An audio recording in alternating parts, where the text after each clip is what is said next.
क्या तो आज प्रधानमंत्री नरेंद्र मोदी का 72वां जन्मदिन है और एक सुखद संयोग है कि आज ही के दिन देश को मिला है एक नायाब तोहफा भी।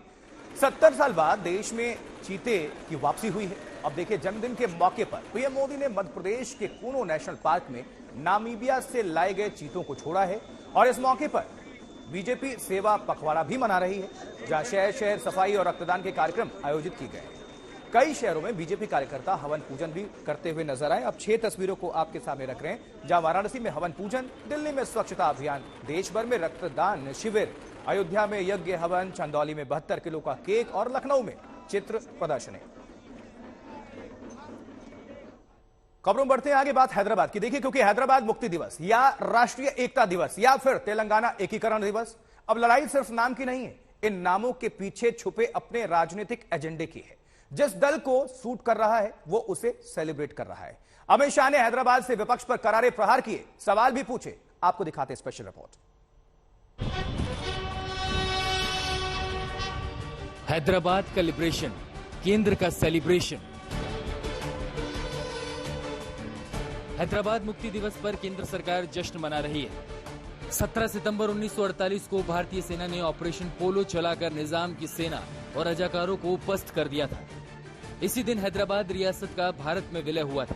तब गृह मंत्री सरदार पटेल ने पहली बार यहां तिरंगा फहराया था और अब अमित शाह ने तिरंगा फहराया। 75 साल चले गए जिन्होंने यहां पर शासन किया, उन्होंने वोट बैंक की राजनीति के कारण हैदराबाद मुक्ति दिन मनाने का साहस नहीं किया। वादे तो अनेक लोगों ने किए, चुनावों में वादे किए, आंदोलनों में वादे किए, मगर सत्ता पर आते ही रजाकारों की भय से पलट गए। अमित शाह ने हैदराबाद जाकर झंडा फहराया और निजाम शासन में हुए अत्याचारों के बाद याद दिलाया तो सियासी पारा चढ़ना ही था।